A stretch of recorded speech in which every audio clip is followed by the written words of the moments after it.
రాష్ట్ర ముఖ్యమంత్రి ఈ దేశాన్ని పరిపాలిస్తున్నటువంటి పార్టీ 18 రాష్ట్రాల్లో అధికారంలో ఉన్నటువంటి పార్టీ భారతీయ జనతా పార్టీ యొక్క రాష్ట్ర బీజేపీ అధ్యక్షురాలు వారి పట్ల చేసినటువంటి అనుచితమైనటువంటి వ్యాఖ్యలు దీనికి సంబంధించి అంశాలు మీకు ఈ వీడియో తర్వాత మీకు చెప్తాను.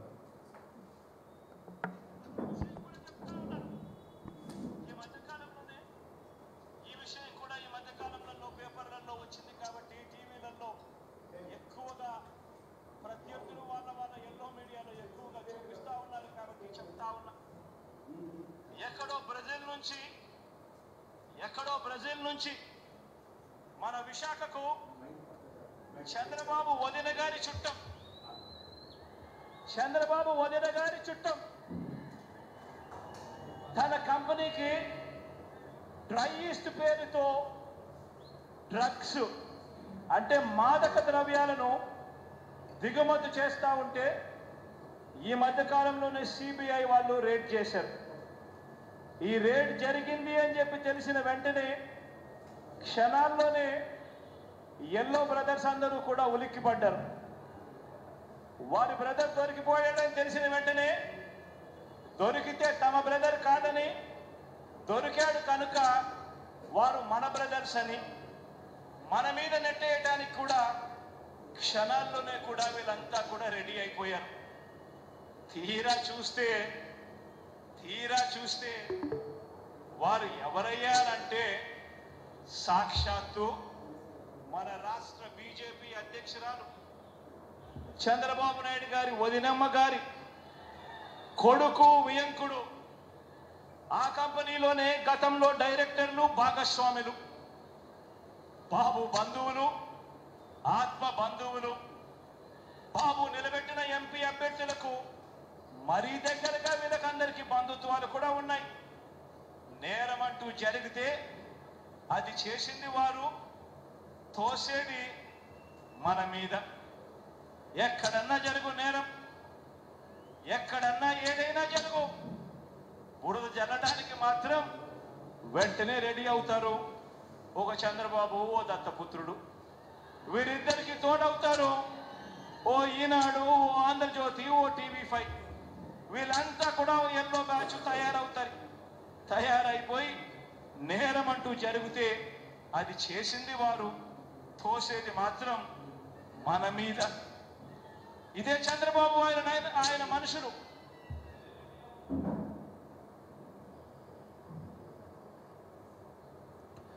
ఇదండి సంగతి.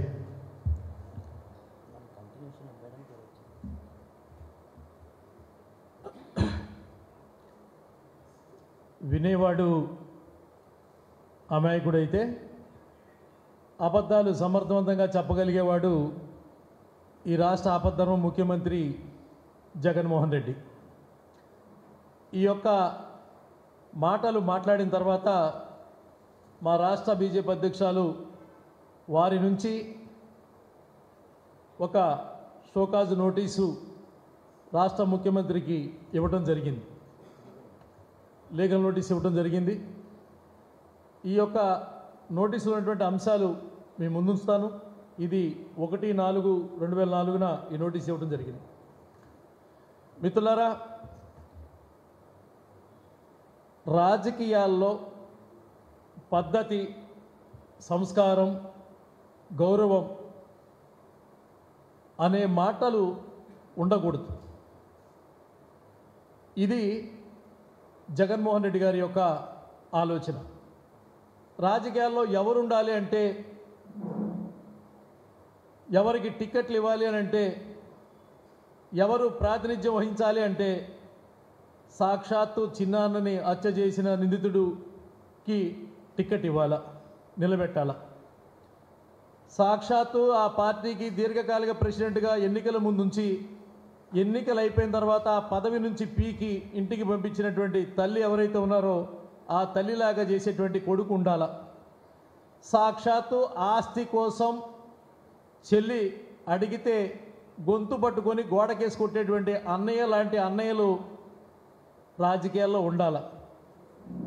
అలాంటి పరిస్థితుల్లో ఈ రోజున జరిగినటువంటి అంశం ఏంటంటే ఆయన గతంలో ఏం మాట్లాడినా మేము పట్టించుకునే వాళ్ళం కాదు. ఎన్నికల కమిషన్ నిబంధనలు అమల్లోకి వచ్చిన తర్వాత మోడల్ కోడ్ ఆఫ్ కాండక్ట్ అమల్లో ఉండగా ఈ రోజున రాష్ట్ర బీజేపీ అధ్యక్షురాలు పెద్దలు దగ్గుపాటి పురంధేశ్వరి గారి మీద చేసినటువంటి యొక్క కామెంట్ ఏదైతే ఉందో, పబ్లిక్ సమావేశంలో మాట్లాడినటువంటి అప్రతిష్ట పరిచేటువంటి మాటలు ఏవైతే ఉన్నాయో దానికి నోటీస్ ఇవ్వడం జరిగింది. మన ఆంధ్రప్రదేశ్ అన్నపూర్ణ లాంటి ఆంధ్రప్రదేశ్ ఇవాళ అప్పుల కోసం చూసే పరిస్థితి కల్పించినటువంటి ముఖ్యమంత్రి, సంస్కారవంతమైనటువంటి ఆంధ్రప్రదేశ్ ప్రజల యొక్క ఆలోచనల్ని బూతులతో ఈ రాష్ట్రాన్ని యొక్క పొరుగు తీసినటువంటి ముఖ్యమంత్రి, మనమంటే కనీసం పక్క రాష్ట్రాల్లో విలువ లేకుండా చేసినటువంటి ముఖ్యమంత్రి, మనకి రాష్ట్రానికి రాజధాని అనే మాట లేకుండా చేసినటువంటి గొప్ప ముఖ్యమంత్రి, మన జీవితాలని మన బతుకుల్ని ఈరోజు ఎలా బతకాలరా దేవుడా అనిపించేటువంటి గొప్ప పని చేసినటువంటి ఆ బాధుడే బాధుడు ముఖ్యమంత్రి ఈ రోజున అబద్ధరావు ముఖ్యమంత్రిగా ఆయనకు ఉన్నటువంటి ఒక నమ్మకం ఏంటంటే, నేను ప్రజలకి డబ్బులు ఇస్తే నాకు ఓట్లేస్తారు, నేను ప్రజలకి అబద్ధాలు చెబితే నా మాటలు నమ్మి ఓట్లేస్తారు. ఇది ఆయనకున్నటువంటి బలమైనటువంటి నమ్మకం. దానివల్లనే ఇటువంటి అబద్ధాలు పబ్లిక్ మీటింగ్లో చెప్పేటువంటి ప్రయత్నాలు చేశారు. సమాజంలో రాజకీయాల్లో గౌరవంగా సేవ చేయాలనేటువంటి వచ్చేవాళ్ళు ఉంటారు. వివిధ పరిశ్రమల్లో లేకపోతే ఆస్తులు సంపాదించిన వాళ్ళు, లేకపోతే వ్యవసాయ ఆధారితంగానో, లేకపోతే సమాజంలో ఉన్నతంగా ఎదిగిన వాళ్ళు ప్రజలకు సేవ చేయాలనే భావంతో రాజకీయాలు ప్రధానమైనటువంటి మార్గం అనేటువంటి అంశంతో వచ్చేవాళ్ళు ఉంటారు. ఇలాంటి మాటలు మాట్లాడేవాళ్ళు, ఇలాంటి నాయకత్వం చేసేవాళ్ళను చూస్తే భవిష్యత్తు రాజకీయాలు మొత్తం కూడా ఎవరుంటారంటే మర్డర్లు చేసేవాళ్ళు, హత్యలు చేసేవాళ్ళు, అత్యాచారాలు చేసేవాళ్ళు, రౌడీజం చేసేవాళ్ళు, గూండాయిజం చేసేవాళ్ళు మాత్రమే తప్ప ఇంకా రాజకీయాల్లో ఎవరు వచ్చేటువంటి పరిస్థితి ఉండేటువంటి స్థితి కాదు. ఇది చాలా భయంకరమైనటువంటి వాతావరణం. ఒక వ్యక్తి ప్రజల్లో మనందరికీ తెలుసు, సామాన్యులు 10 మంది చిన్న ఇళ్ళు ఉన్నటువంటి చిన్న వాడకట్టు కానీ, ఒక పేట కానీ, ఒక ఏరియా కానీ ఉంటే అక్కడ ఎవరన్నా దొంగతనం చేయడానికి వస్తే ఆడు దొంగని తెలిస్తే చేయకపోయినా సరే మనం ఏం చేస్తాం, చెట్టు కట్టేసి కోపం ఉన్నవాడు 4 దెబ్బలు కొట్టి పోలీస్ స్టేషన్ పంపించి అప్పచెప్తాం. కానీ రాజకీయాలలో నిందారోపణలకు గురై జైల్లో ఉన్నటువంటి వ్యక్తికి అధికారాన్ని ఇస్తే ఏం చేస్తారంటే, ఆ వ్యక్తి మనస్తత్వం ఎట్లా ఉంటుందంటే, నేను జైల్లో ఉన్నాను కాబట్టి ఎదురుగా ఉన్నటువంటి ప్రతిపక్షాలను కూడా జైల్లో పెట్టాలా. ఇదే పని 2019 నుంచి 2024 వరకు జరిగింది ఏంటి అంటే, పడగొట్టడం, తొడగొట్టడం, విడగొట్టడం, జైల్లో పెట్టడం, పడగొట్టడం, తొడగొట్టడం, విడగొట్టడం, జైల్లో పెట్టడం.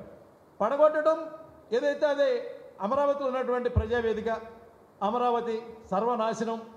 విడగొట్టడం, 3 రాజధానుల ముక్కలు చేయటం, అడ్రస్ లేకుండా చదువుకునే పిల్లడికి దేశంలో అన్ని రాష్ట్రాలకి రాజధానులు ఉన్నాయి, ఆంధ్రప్రదేశ్ మాత్రం రాజధాని లేదు. ఎవరైనా రాజధాని అంటే చెప్పాలంటే కూడా తెలియని పరిస్థితి చేసినటువంటి మహానుభావుడు మనం ఎంచుకున్నటువంటి ముఖ్యమంత్రి. విడగొట్టడం పార్కుడు అయిపోయింది, పడగొట్టడం అయిపోయింది, తొడగొట్టడం పొద్దున్న లేచిన కాడి నుంచి అవసరమైతే సాక్షాత్తు మాజీ ముఖ్యమంత్రి ఇంటి మీద కూడా దాడికి వెళ్తే నీకు మంత్రి పదవి, ఎవరన్నా ఆఫీసుల మీద దాడికి వెళ్తే నీకు ఎమ్మెల్సీలు, ఎవరన్నా దాడులు చేసి కొడితే నీకు పదవులు, కార్పొరేషన్ పదవులు. ఇది రాజకీయం, ఈ సరికొత్త రాజకీయం. ఈ రాష్ట్ర రాజకీయాల్లో వావిలాల గోపాలకృష్ణ గారు, గౌతు లచ్చన్న గారు, సుందరయ్య గారు, అనేక మంది మహానుభావులు, జనసంఘ నేతలు, అనేక మంది రాష్ట్ర రాజకీయాలకు వన్నె తీసుకొచ్చారు. కానీ కర్మ ఏమైందంటే, ఈ తొడగొట్టాలు, పడగొట్టాలు, విడగొట్టాలు అయిపోయిన తర్వాత జైల్లో పెట్టాలి కార్యక్రమాలు కూడా కక్ష తీర్చుకోవడం కోసం జైల్లో పెట్టించి, నన్ను జైల్లో ఉన్నారన్నారు కాబట్టి మీరు కూడా జైల్లో ఉండాలన్నట్టు, నన్ను దొంగ అన్నారు కాబట్టి మీరు కూడా దొంగ అవ్వాలనేటువంటి ఇటువంటి పగా ప్రతీకార రాజకీయాలు మళ్ళీ 2024 ఎన్నికల్లో కూడా అవసరమా అని చెప్పని భారతీయ జనతా పార్టీ అడుగుతూ ఉంది. మహిళ అనేటువంటి గౌరవం లేకుండా గుడివాడలో ఉన్నటువంటి ఎమ్మెల్యే బూతులు మాట్లాడటం కానీ, బందర్లో ఉన్నటువంటి ఒక నాయకుడు అడ్డగోలుగా మాట్లాడటం కానీ, కులం పేరు మీద, మహిళ పేరు మీద, వర్గం పేరు మీద నోటికి ఏదొస్తుంది బూతులు మాట్లాడటం కానీ, వాటికి పేటెంట్ తీసుకున్నటువంటి పార్టీగా మారినటువంటి పరిస్థితి. మేము అడుగుతా ఉన్నాం, ఆ కోటయ్య చౌదరి ఎవడైతే ఉన్నాడో వాడితో స్టేట్మెంట్ ఇప్పించండి. మాకు భారతీయ జనతా పార్టీ యొక్క నాయకురాలు పెద్దలు దగ్గుబాటి పురంధేశ్వరి గారి సంబంధం ఉందా లేదా మీరు దాని తగినటువంటి మూల్యానికి సిద్ధంగా ఉండండి. మేము అడుగుతా ఉన్నాం, ఎవరైతే బంధువుల బిడ్డల పేరు చెప్తారో ఆధారాలతో రుజువు చేయండి, లేదా అది అబద్ధం అని ఒప్పుకోండి. అబద్ధాలు ప్రచారం చేస్తే ప్రజలు నమ్ముతారన్నటువంటి భ్రాంతిలో ఉంచి బయటికి రమ్మనమని చెప్పని భారతీయ జనతా పార్టీ హెచ్చరిస్తూ ఉంది. సిబిఐ పోలీసులు మాట్లాడింది, అదేవిధంగా లోకల్ ఉన్నటువంటి పోర్టు వారు మాట్లాడినటువంటి మాటలు, మీరు మాట్లాడుతున్నటువంటి అంశాలు ఏవైతే ఉన్నాయో ఈ వీడియో మాట్లాడిన తర్వాత మీరు చెప్పినది ప్రజలు నమ్ముతారు అనుకోవడం అనేది అబద్ధమైనటువంటి అంశం. అదేవిధంగా అప్రజాస్వామికమైనటువంటి మోడల్ కోడ్ ఆఫ్ కాండక్ట్ని మీరు ఉల్లంఘించినటువంటి భావించి మీకు మా పెద్దలు రాష్ట్ర బీజేపీ అధ్యక్షుల వారు మీకు లీగల్ నోటీస్ ఇవ్వడం జరిగింది. వారం రోజుల లోపల మీరు క్షమాపణ చెప్పాలి. క్షమాపణ చెప్పకపోతే న్యాయపరంగా మూల్యం చెల్లించుకునేటువంటి పరిస్థితి మీకు ఉంటుంది. అధికారం ప్రజలు ఇచ్చేటువంటి అవకాశం మాత్రమే. ఆ అధికారం లేకపోతే ఎక్కడున్నారో ఎక్కడుంటారో మీ అందరికీ పేరు పేరున అందరికీ మీరున్నటువంటి స్థితులు అందరికీ తెలుసు. మేము రాజకీయాల్లో ప్రజాక్షేమం కోసం సమాజ సంక్షేమం కోసం ఆలోచించేటువంటి వ్యక్తులను గౌరవించేటువంటి వ్యవస్థలో ఉన్నటువంటి భారతీయ జనతా పార్టీగా మీకు హెచ్చరిక చేస్తూ ఉన్నాం.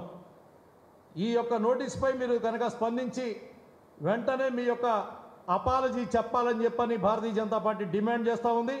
లేని ఎడ తగిన మూల్యాన్ని మీరు చెల్లించుకుంటారని చెప్పని ఈ సందర్భంగా తెలియజేస్తూ పత్రికా సమావేశాన్ని ముగిస్తూ ఉన్నాను.